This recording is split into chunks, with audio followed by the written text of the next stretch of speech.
Hello everyone, welcome to or welcome back to my channel. I normally post no commentary gameplay, but these last couple of weeks I have been posting commentary on the different antagonists within the Outlast trials. Previously I've spoken about Mother Gooseberry, Franco Bambino, the Berserker, who else have I covered? Henrietta, the big grunts within the trials. Today, I'm finally sitting down and we're going to talk about Coyle, from his physical appearance, his background with him growing up in Blackwell, Oklahoma. I will show you the glory of the law! And also his personality within the trials. Guilty! If you enjoy my content, stick around as we dive into who exactly is Leland Coyle within the Outlast trials. I shall deliver your punishment. Suckers, you think you can break me like that? With an animal carcass? Is that you, Sweet Pea? You should have turned down this bounty, Talos. I'll see you soon. Not guilty. Guilty! You're all fucking guilty! You're all gonna fucking die! What do you want? Now, Coyle, we have all came across him. He is tall height. He wears a police uniform with a hat and black sunglasses. His outfit is a white button-up. He wears a red tie covered by a black leather jacket. His two ranks are shown as well with the two badges, one that's on his breast while the other is on his bicep. The right sleeve of his jacket is covered in tubes and wires that are connected to a battery pack. And his uniform includes a navy leather belt with silver buckles looped through gray work pants. Normally, he is at any of the trials that is dealing with the police station or at the courthouse, but right now, during the Prime event, he is active on all of the maps within the trials. He is strong enough to lift a full-grown man using only one arm. And when you do get a closer look at him, you will notice that his face is somewhat disfigured. The right side of his face having blisters and scabbed over, which is likely from the burns or the experiments that Murkoff has conducted on him. We can assume that Coyle's hair is black because it's shown by his eyebrows and his short trimmed beard on his face. Between his blistered lips is a constant burning cigarette, which majority of the time when you go through his trials, you will see burned or melted mannequins majority of the time, which is the result of him using that cigarette. There's too many of them. So now we're going to dive into Coyle's background story. So Coyle was born in 1923 in Blackwell, Oklahoma, which is a small town, yet it's a well-known sundown town. And if you don't know what a sundown town is, go look it up, because the further that I read about his background, a lot of it makes sense with him coming from a sundown town. So, of course, there are accounts of animal abuse and sexual assault during his childhood, which prompt him to enroll in a military academy. Now, despite exhibiting criminal tendencies, he was involved with the local KKK, which I'm not surprised because he's from Blackwell, Oklahoma. So, I mean, if you're in a sundown town, I would assume that you will be part of the KKK. And fast forward, at the age of 19, he entered into his first marriage, but within 6 months, she ended up passing away by falling down a flight of stairs. But to avoid the local authorities, this man decided to enlist himself into the U.S. Marines, where he was serving for about 2 years in the Pacific during World War II, and he earned 3 confirmed enemy kills, and his company witnessed 2 suspicious American deaths. Don't know what that means. I'll have to look into that a little bit more, and then I'll put the notes into the video. So he returns to Oklahoma post-war, and then he resumes his involvement with the KKK. I can fly! So, since 1947, Coyle has adapted into his new role as a police officer. But his achievements and success within that department was tainted by allegations with him profiting from prison labor and extortion. It was all corruption on his part, and eventually he ended up getting married a second time, but he ended up extorting the new family, and then their deaths was in a fatal electrical fire, but his wife fled to Chicago. She was found deceased, and they said that it was natural causes. I don't think it was natural causes, but then sometime later, Coyle ended up getting into another marriage where his third wife had multiple gunshot wounds to the head, and they ruled it as a suicide. Clearly, this is a pattern, but I don't understand why people is not picking it up. But then, within a year, her family also passed away from mysterious circumstances, and they are saying that it was also a suicide. I don't think it's a suicide, and Coyle needs to come out clean and just say that he took out the family due to his, I believe I mentioned it earlier, like he had a criminal tendencies. So I don't think any of this was accidental. This is all intentional on Coyle's end. That's what I believe. In 1956, Coyle and Perry had an encounter at a bar on Route 177. Coyle was drinking alcohol and casually eating nuts from the tables, and Perry's pretext was bribery. But the interaction turned physical, which resulted into Perry having 2 broken fingers and bruising. Just want to touch base on this before I move forward. So I did want to talk about how it has been stated that a waitress and a few of the other locals have been having friendly conversations with Coyle, which all of that happened before Coyle and Perry had their interaction.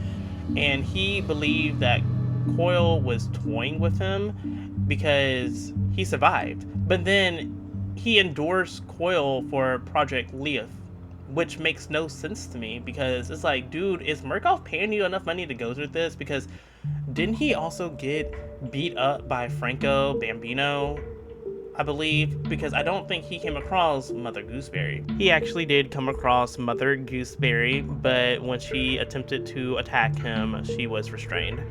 But like, this is the first time that you got beat up on, and then you got beat up on again by Franco. So hopefully Murkoff is paying you some good money, and you are getting good health insurance with all the bruising and broken fingers and complications that you are getting from justifying recruitments and endorsements. But I digress. And that's all the information that I can find regarding his background. We're not given any information about Coyle's recruitment into the project. It may have been the same with Mother Gooseberry or Franco. He may have been recruited from a prison or an asylum, but we're not given enough information to know. But we do know that his first grand appearance was within the first trial, Kill the Snitch, and then later his second grand appearance was Vindicate the Guilty. And I believe I spoke about this previously in the video about Henrietta, where we learn later on that he was attacked by a heavy ex-pop, which was Henrietta, but he was able to inflict fatal injuries to her. And within the documentation, The Snitch, we do learn a little bit that he prefers authority over control, so it makes sense with some of the lines that he does say within the trials. We gotta have order! If you ain't got me you gotta cut it out while it's still small. I'm going to dive into Coyle's personality. So we all know that Coyle comes off as a cruel police officer who hurls insults and makes sexual remarks and threats at his victims. I never trust the son of a bitch! You lazy motherfucking During his time in the Klan, we all know that he is deeply bigoted and that he has traditional views such as communism, which he believes undermines his ideal vision of America. What I wouldn't give for a commie scum! Organized crime's gonna be the death of this country. His weapon of choice is the electrified baton, and Going through his documentations and learning more about Coyle, I did find out that he has a fascination with electricity because Murkoff was conducting surveillance over him, and they observed him in a field during a lightning storm on 5 occasions, which is completely understandable because he grew up in the South, and he gets sexually aroused by the electricity, which we all know based on how he acts sometimes. He's usually pushing his weapon against himself out of pleasure, and a lot of the times the mannequins or the corpse they are seen being sexually assaulted with his weapons or electric wires. Prior to the trials, he did view himself as being an indispensable figure in history and believed to be significant interest to the future generations, while he was possibly struggling with a narcissistic personality disorder. While patrolling, Coyle may sometimes make comments about women's and the only value to them when it comes to his own benefits. For example, we have the judge in Lady Justice from the courthouse trials. When he's in the trial with Mother Gooseberry, you can catch him sometimes in dialogue. He will say something along the lines that women shouldn't be given any type of weapon or power, which that reflects to his classic 1950s era sexist views. Ought to be illegal for a woman to be so provocative. We are not given the reason why his wives were killed under a year of marriage, but Coyle has always shown no remorse and cracks a joke about their death. For example, the snitch, if you catch him in dialogue, he will say that he looks like his second wife, or he will make remarks about Mother Gooseberry and reminded himself why he ended up killing his wife. Now, just like any other ex-pop within the Outlast trials, Coyle is found roaming the trial environment looking for the reagents to attack. During the Kill the Snitch trial, he usually brings his pursuit to a stop whenever he hears the snitch being electrocuted. He's always checking nearby hiding spots. He will bash open locked doors. Sometimes you'll catch him knocking on the door before unlocking it or just opening the door. Now, during the trial of Ventigate, the guilty is completely different. He prioritized chasing the nearest player instead, and out of all the ex-pops, he is the most vocal one, even more vocal than Mother Gooseberry. It's a vast conspiracy. Maybe people who don't even know they're a part of it. I thought it was Birdie's a pretty song this day. If she ain't guilty, then why is she on trial?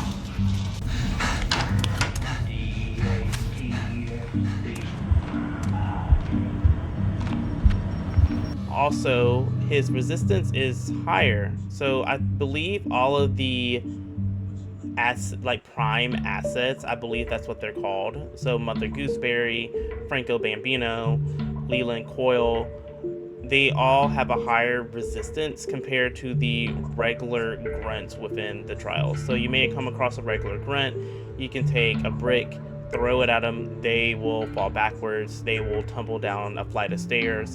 But with the prime assets, it's completely different because you can take that brick and throw it at them, but their resistance is so much higher, they're not going to fall backwards.